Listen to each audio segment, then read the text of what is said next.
Welcome, fellow recovering traditionalists, to episode 155 Virtual Math Summit Preview Teaching Math with Newcomers in Mind. Welcome to Build Math Minds, the podcast, where fidelity to your students is greater than fidelity to your textbook.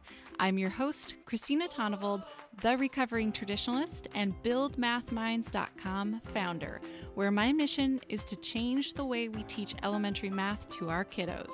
So, are you ready to start building math minds and not just creating calculators? Let's get started. Before we get into the episode, this week's positivity comes from Pam, who emailed in about the free Number Sense ebook she downloaded from buildmathminds.com/freebies. Thank you. I am a special education director and have been following you for years now. I have read the book and I am sharing it with teachers and paraprofessionals that work with students with disabilities. These students need to learn these number sense skills, and I am trying to help these providers learn as much as possible.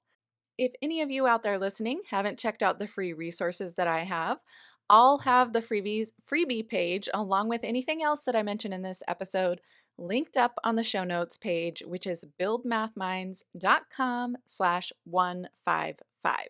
All right, well, the free registration for the Virtual Math Summit is open and it gives you 10 days to watch this year's sessions. We do have VIP access for the summit, which gives you access to only this year's sessions through the end of March. If you would like to access all the past 7 years of summits, along with this year for a longer period of time, you can become a member of the Build Math Minds PD site.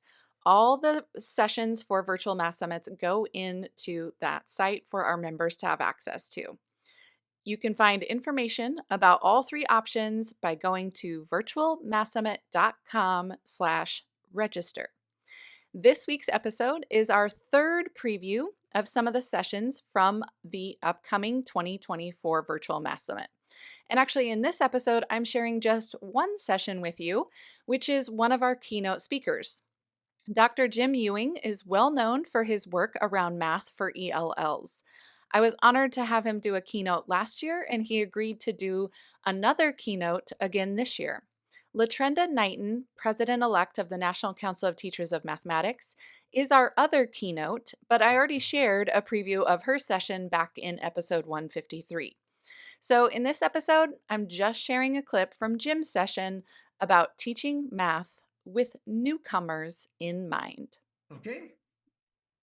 Read this problem out. Well, I'll read it with you. Please solve. What is worth more?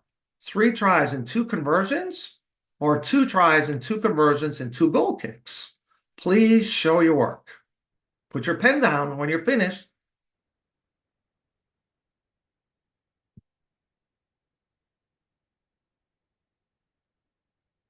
Oh, it's challenging, but this is in English. Okay, so this problem was in English, and yet you still might have struggled to solve it. Why? Once again, engage with me in the chat. What am I asking? The context here is rugby. If you're not familiar with rugby terms, this is going to be challenging for you. It's not that you can't do the math. I'm not testing your math abilities. I'm testing your knowledge of rugby. And so we're not going to get into how to solve it because I forget myself. I haven't played rugby for, 45 years.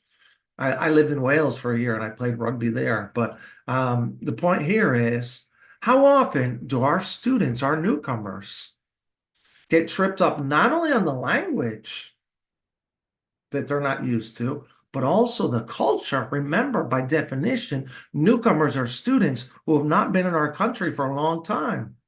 So think about the math problems that we often ask our students. Thanksgiving. We often ask about holidays, about Thanksgiving. If they're not familiar with Thanksgiving, that might be hard for them. Halloween, that might be hard for them. Think about foods. Think about measurements. Sports, right? Rugby is a term that a lot of us probably are not used to. And so that math problem was challenging. How about our students? How can we make it easier for our students? We never want to dumb down the math, but how can we make it easier? And so just so you know, I'm working on a book. It probably won't be out in 2024. It may be in 2025 or even 2026. But it's similar it's obviously more depth, but it's similar to what we'll be talking about today. And it's the topic will be, meeting the needs of our newcomers in math. And so we're going to learn 4 tools, just 4 tools, right? And here we go. Remember the acronym PATH. The P stands for position. We'll talk about how we can position our newcomers to be successful in math. The A stands for access. How can we give students access to our math? The T, this is a little bit more forced here, is teach, as in teach language. Yes, we need to teach our students language when we're developing our students' math concept. We need to teach language as well. And lastly, let's use high quality research. Those are the 4 tools you're going to learn today. So stay tuned. Here you go. Here's a visual for you.